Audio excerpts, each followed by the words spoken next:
My name is Bischu, and I play off-tank for LA Gladiators. Awesome. All right, so just a couple questions. We'll start off with some generic ones.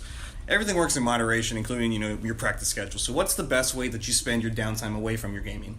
It's like always a topic in our house, at least, because like we always go like, oh guys, we can't keep playing Overwatch, we gotta play something else. And then for 10 minutes we look in the Steam store, what's good. And then 15 minutes later we're back to Overwatch. Okay, so let's talk about that. So what's the games you guys are into right now? We always say that we're gonna play games and we like legit don't choose anything. I think there has been like some like battle riot here and there, like that's what I've been doing. Asher's been playing the original StarCraft. Oh yeah, Asher's been playing Minecraft too. That was like our thing for like about a day or two, and then everyone just went back. Yeah, I've seen a lot of Minecraft players in the Overwatch League. It's interesting because how does that translate into skill as here? Like it really doesn't. It really doesn't. That's what I was thinking about. But how much of the actual competition of Overwatch League, when we're talking about the momentum of skill and the balance of the mental processes of that, would you say that's an even 50-50 between the mental capabilities of it or the skill, or is it biased to one or the other?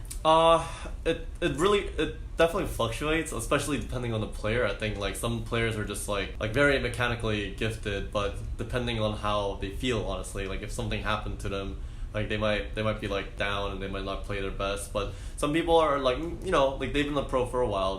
So they know like they're like consistent. Maybe their skill isn't like that high, but maybe like it doesn't need to be because it's a team game, right? Yeah, we're almost heading into the midway point of the league season. So as far as the league itself, what about it do you think is succeeding the best, and what about it do you think you'd love to see more of coming into? Nanzer already said he wants to have 28 teams in here. Are you appreciating the fact that it's a smaller group of people that you get to analyze and play with, or? Well, first of all, I think like everyone was surprised that like the Overwatch League got this many viewers. Like to be honest, no, completely no one saw it coming. I think. Mm-hmm. I was like really happy with that to begin with, because at first I was really happy to get in the Overwatch League, but deep down I wasn't sure how this would do on Twitch, because like obviously like Twitch doesn't Overwatch doesn't have like a really strong Twitch scene. Yeah.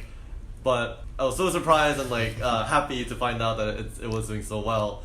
And now that we heard news that the teams are expanding, or the league is gonna expand, like you said, it's nice to have like a like 12 teams, like you can analyze more, but it'll be really interesting with how many teams will be in the league in the future. Yeah, you think about the magnitude of 28 teams. Yeah, to be honest, I can't really imagine right now. I can't even think about it, but it'll be really interesting. It'll be interesting. It'll be hard.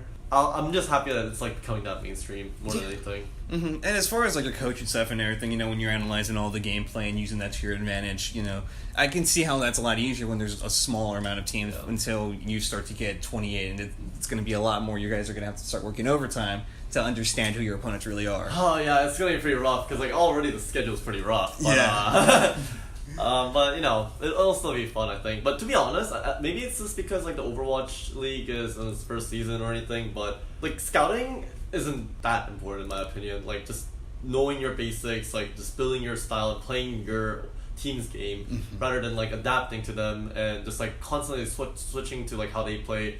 It doesn't really work out. It definitely like it's more of like a cheese, but once like something that happens that like something like random happens that you didn't analyze or you didn't plan on, like for us like in stage 1, that's what we were doing. We were like analyzing our team and trying to like counter them as much as they can, but there's a limit, I think, because once they do something else, you're a little lost, because you even if you like like you spending like 30 seconds in the game, like when there's already not much time, and you're trying to find out what you should do because this wasn't something that you thought of, and maybe one or two members of the team is a little lost, and that everything just falls apart. So I think like playing to your strength and just playing as a team is more important than just like analyzing other teams. Okay, yeah. So it's more like a confidence role. You have to be confident in your team, hold each other accountable for everything, and not try to play their game if they're going to try to change up everything. So let's switch up a little bit. Some specific questions that they had for you. With the inclusion of Fissure coming into your team, how integral has that been, putting him in there and making sure that he plays his role with everyone else? Is he more of the shot caller, or is he kind of finding his position in the team? I think main callers are the best shot callers. I think there are like few like let's say the support can kind of see everything what's going on. They're in the back line, they have a lot of time, they don't have to like react to everything. So supports can kind of see, but because it's always a main tank usually like initiating stuff, or it always starts with like whatever plan the plan is, like it starts with the tank.